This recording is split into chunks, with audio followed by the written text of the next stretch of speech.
Welcome to another episode of Healthy, Wealthy, and Wise Retirement Podcast, where certified financial planner Lauren Sherman shares thoughts on having a healthy mind, body, and spirit, an abundance of wealth inside portfolios and out, and lessons learned from clients and mentors over the years. Welcome to another Healthy, Wealthy, and Wise Retirement. I am your host, Lauren Sherman, and today we are asking the question, what is your risk number? More specifically, the way we look at this at our firm is to determine what we call your risk profile. Risk profile might not be the term you're familiar with, as people are more commonly asked about their risk preference or their risk tolerance. Other common ways of expressing this is with words like conservative, moderate, or aggressive. We will get into all of those and the meaning behind the term risk profile, but first, let's meet Melvin and his friend John. Melvin and John were longtime friends and had similar upbringings. Neither had what you would think of as an abundance of money, but each of them was well off. When it came to investing, Melvin mostly went with the out of sight, out of mind strategy. Melvin's advisor would review his plan periodically, making small changes as needed. As a farmer his entire life, Melvin was well prepared for uncertainty and price fluctuations, which gave him a high tolerance for risk. It also gave him a flexibility that not all professions would have nurtured, as Melvin knew a big part of farming was to make adjustments as needed along the way.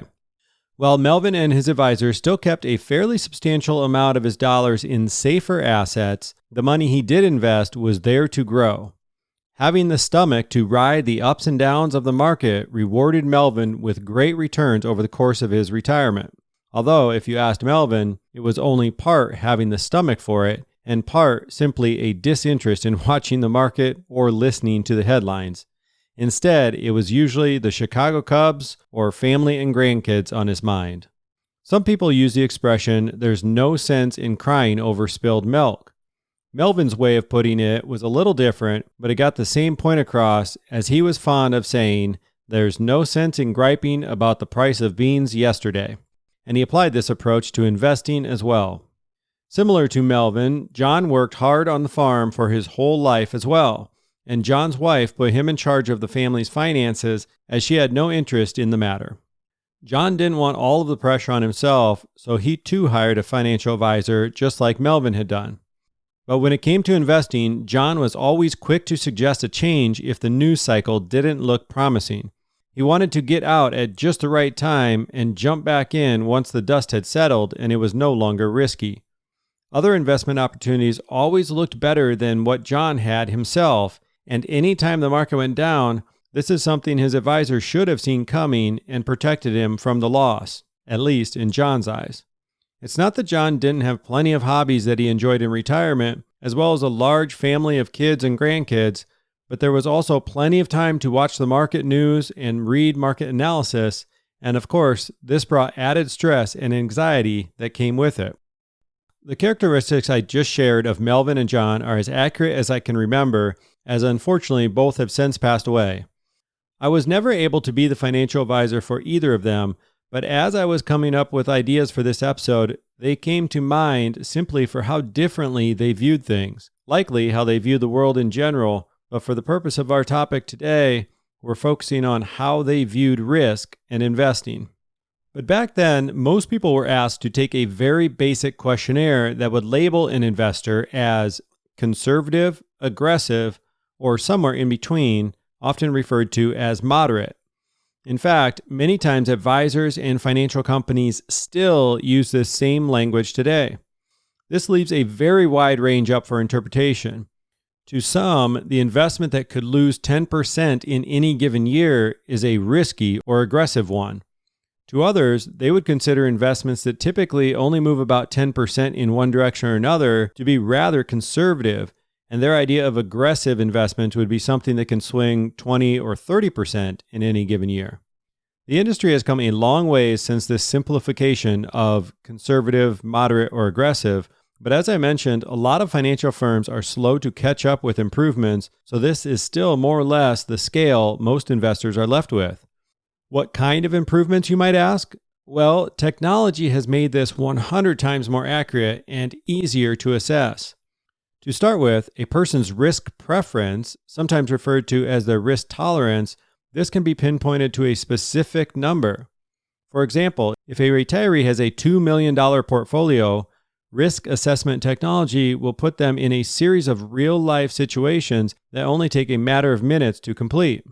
Without geeking out on this too much, those who study risk assessment conclude that this is much more accurate for a number of reasons.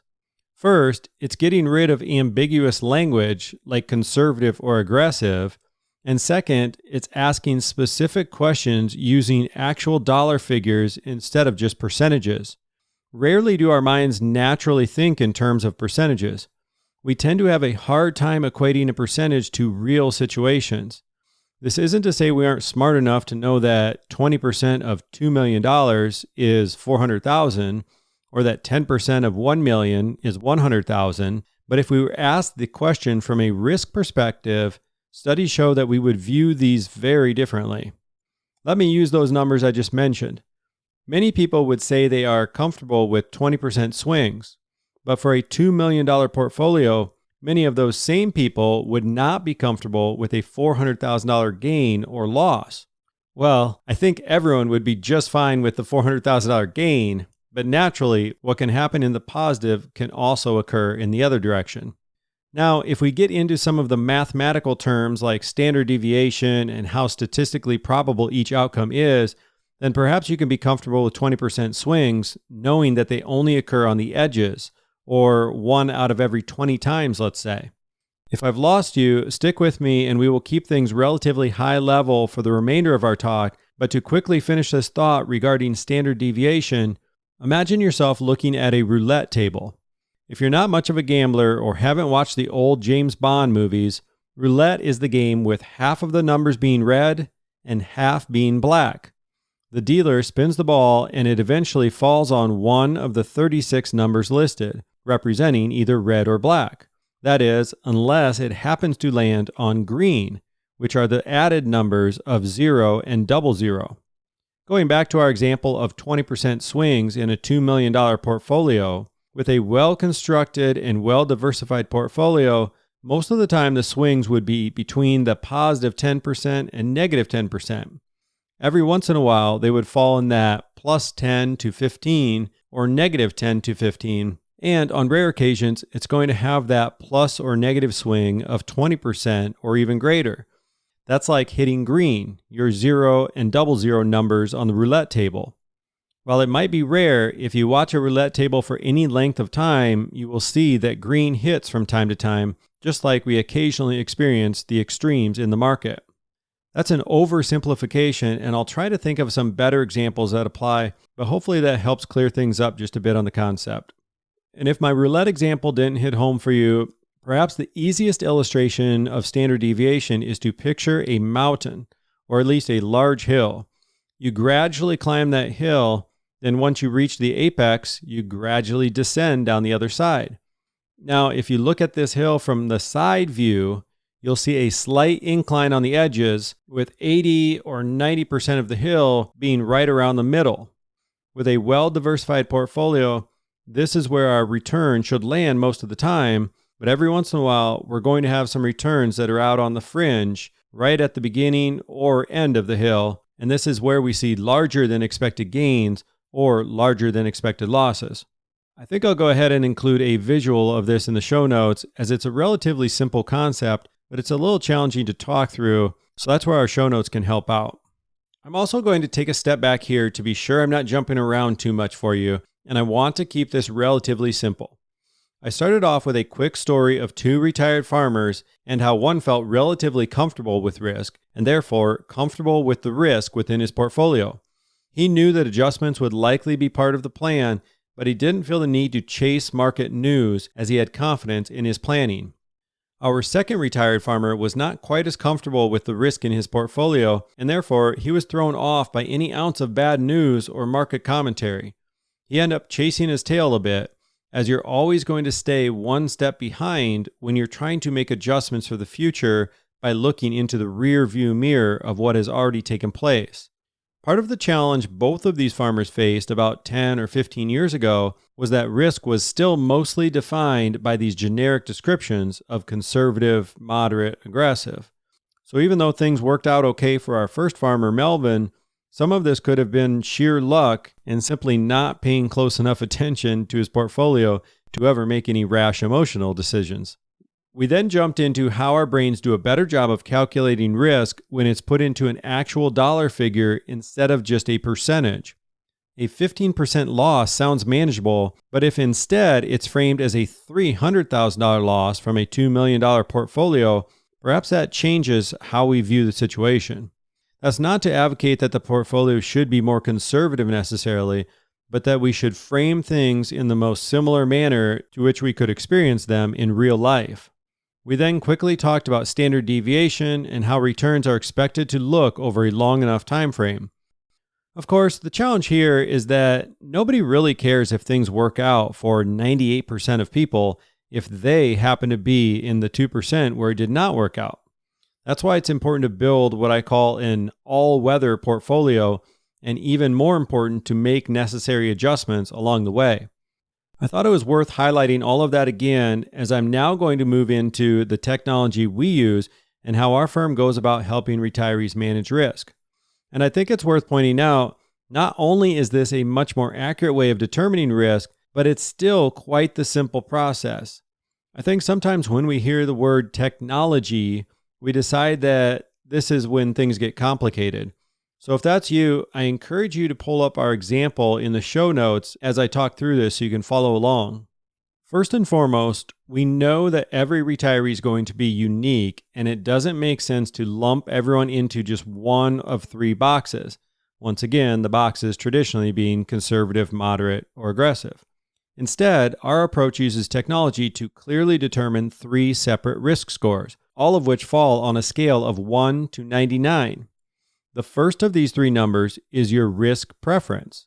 As I mentioned before, to more accurately pinpoint your risk preference, you're given some real-life scenarios, and we're looking at each situation in terms of actual dollars, not just percentages. While the full scale ranges from 1 to 99, most people fall somewhere between 5 on the most conservative end or about 55 as an extremely aggressive investor. Once you've answered a series of real-life and situational questions, you would now have your first score called your risk preference. Risk preference is the term most people are familiar with, as this is simply the amount of risk you are comfortable at from an emotional standpoint. And speaking about our emotions and perspective on things, those things never change, right? Well, of course they do.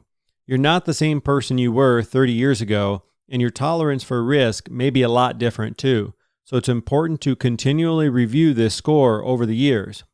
Let's move on to our second score, which is your risk capacity. Along the way, you are also asked several questions about your current situation.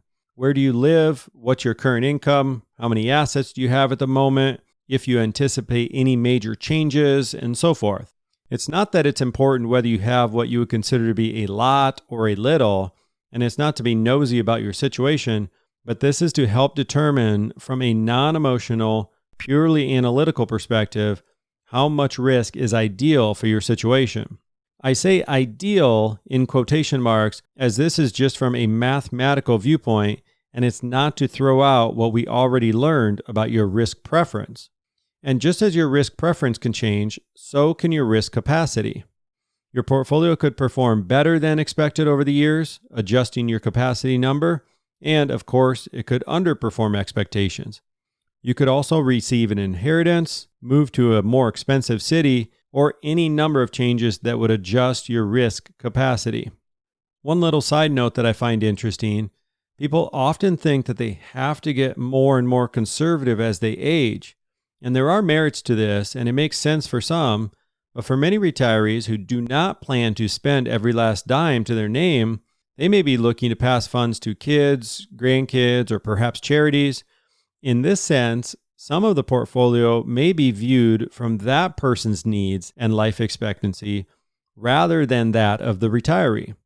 And when the planning time horizon is much longer, perhaps that means our risk capacity goes up as we age.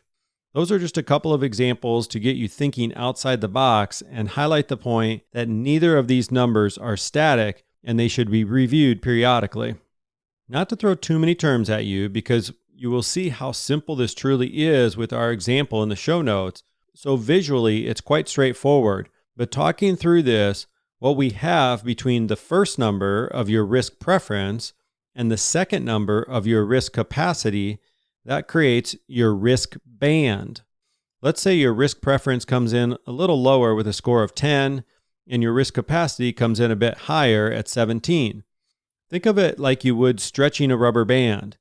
Those 8 numbers from 10 to 17, if you stretch that rubber band more than those 8 inches you've given yourself, then it will snap and no longer be effective. Equating this to how we would build a portfolio from a risk perspective, you would have to keep your risk between those 8 numbers to keep your most effective portfolio balance. At this point, we are making real progress, and just having this information alone can be very helpful. Without these first 2 risk scores that we've just covered, it's hard to know how much risk a person should be taking. Sometimes people default to a conservative portfolio just to be safe because they're unsure, and we find out through this exercise that they could actually take on much more risk if they wanted. This would be a situation of being invested with a lower score than their risk capacity. Other times, people build an aggressive portfolio during their working years and get comfortable with pretty dramatic market swings, but they never adjusted it as they neared and entered retirement. This could be a situation opposite of that last one, where their comfort for market swings is much higher than their portfolio can handle now that they're in retirement. I've seen this happen in particular as people first enter retirement, because it takes a moment to adjust to the fact that they're now taking money out instead of putting money into their plan. That leads right into our third number, which is the score of your current portfolio. Knowing your risk preference and capacity scores are great, but if we don't know where your current portfolio falls, we don't quite have anything we can act on if things are out of whack. Now, out of whack isn't quite a scientific term, but what that might look like would be, to use the previous example where your risk preference came in at a score of 10 and your risk capacity at 17, and after uploading your portfolio holdings, your portfolio comes in at 25 or 35, for example. Something like this happens quite often and for any number of reasons, but what we have now with these 3 numbers, these 3 scores, if you will, is your full risk profile. And to take just a small step back for a moment, the way the technology is assigning a risk score to your current portfolio is that after we upload a statement, it analyzes each of your holdings. Your cash and government bonds are going to have very low scores, while your mutual funds might fall somewhere in the middle, and some of your individual stocks might be on the higher end of the spectrum. It's hard to say without uploading the information, as any stock, bond, mutual fund, or really any holding can vary from quite safe to pretty risky depending on its characteristics. And of course, the score assigned to any investment can change as that investment's characteristics change. So this is meant to be an ongoing process rather than a static number that is set in stone. But all of these scores are assigned by third-party data, so it remains objective. An advisor does not have the ability to fudge the numbers in the same way that they could with something like building a portfolio based on past performance.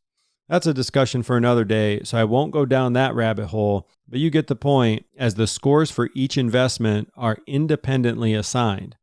Once you culminate the portfolio as a whole with all of the investments combined, you have your total portfolio score. That's maybe a little bit more under the hood than you needed, but I think it's important to mention. And last, having 3 numbers to go off is great, but what about if your current portfolio score did not fall within your risk band? Well, that's where the final number comes into play with a recommended portfolio or proposed portfolio. Using the previous example again, with your risk preference score of 10, risk capacity of 17, and current portfolio at 35, we might be tempted to just split the difference at about 14 and call it good. But how do we go about doing this? What does that portfolio look like? What are the tax implications we need to consider when making the adjustment? And how quickly should we make the change? What if we have some large taxable gains in a brokerage account and don't want to pay long or short-term capital gains to reposition the portfolio? Those are just a few of the questions that come to mind. Some other considerations could be whether or not to do any Roth conversions as we adjust the portfolio into your desired risk number, whether or not we can optimize the portfolio with lower fees and better diversification. Because remember, getting to your true risk score can be great, but do we want to be at our perfect risk score holding just one investment fund? Or what about one that's charging us much higher than necessary in fees? Not to overwhelm you with questions, but you get the idea that there might be more to this process than a simple reposition with a couple of clicks of the mouse. Actually, let me throw one last question your way. How do we personalize your portfolio so that you're not only invested at the right score or number, but that you're invested in companies and themes that you strongly believe in? Many retirees donate some of their time and money to causes they believe in, but so few think about investing in these causes and accomplishing two things with one action. Or perhaps it's not that retirees haven't thought about this, but traditionally advisors haven't done a great job of helping with this. But I get excited about this for two reasons. First, we have a lot of charitably inclined clients who, like I said, donate to causes they believe in, but they haven't thought about supporting them by investing in them. And second, studies show that we're much more likely to stick with a plan when we feel more of a connection to it.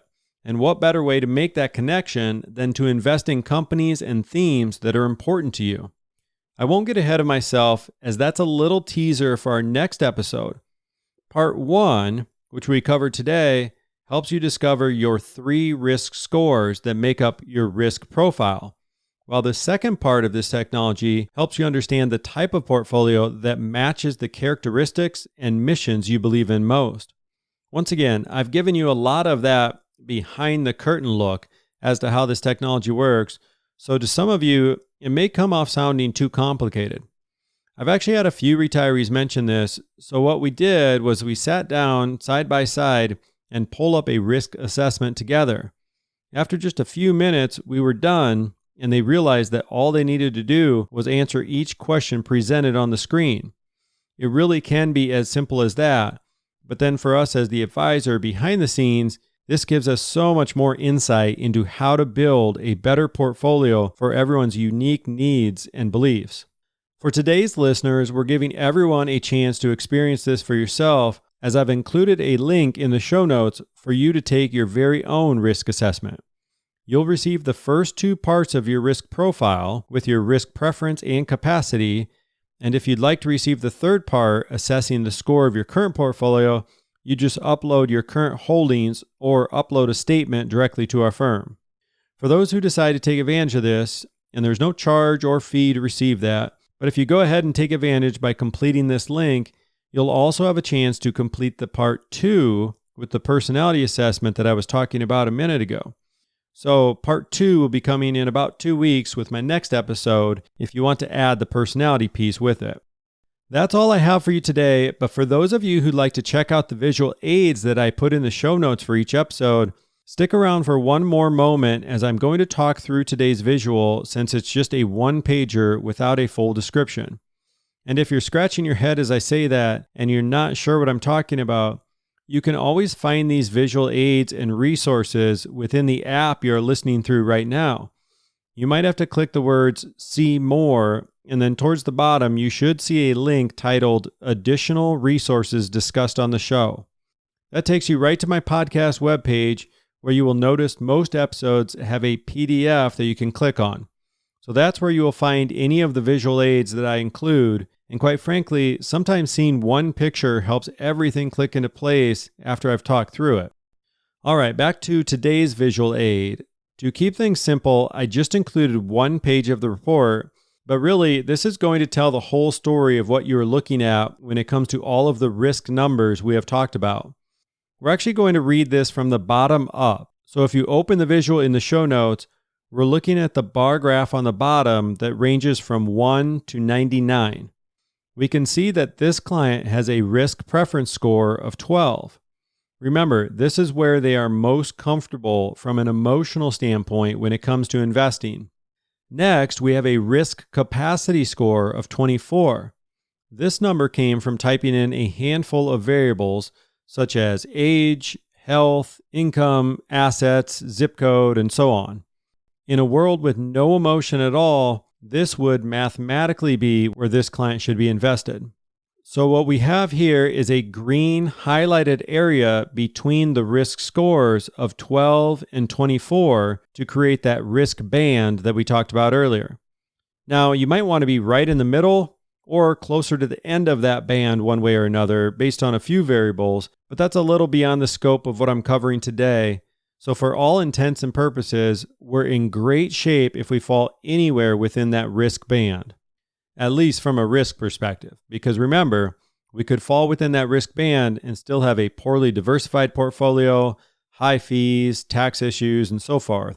But from a risk perspective, we're doing well anywhere on that risk band. Next, you can see we have a number outside of the risk band at 32, which represents this client's current portfolio. And again, we were only able to get a current portfolio score after they uploaded their investment statements. And last on our bar graph at the bottom, you will see an arrow pointing that score of 32 down to 19, which in this case was the portfolio we decided made the most sense for this couple. They actually agreed that we would likely continue to move closer to their score of 12 throughout their retirement years, but 19 would be our starting point. If we work our way up the page, you will see a more analytical snapshot comparing their current portfolio and the proposed portfolio. While they would have very rarely recognized the extremes of either portfolio, these losses or gains are within the range of outcomes for each. Once again, think of the edges of a mountain or the green numbers on a roulette table. So in this specific case, this couple was exposed to much more risk than they realized. They happen to have a portfolio of roughly $4.5 million, so seeing how much their investments could swing in real dollars and not just percentages, let's just say it was quite eye-opening for them. I think that pretty well does it for today's example. As I mentioned, if you would like to see this same one-page report with your own scores, go ahead and find that link titled Risk Assessment in the show notes so you can check out your own results. As always, please reach out with any feedback, questions, or future topic ideas, and be sure to schedule a call if any of this resonates with you so we can chat more.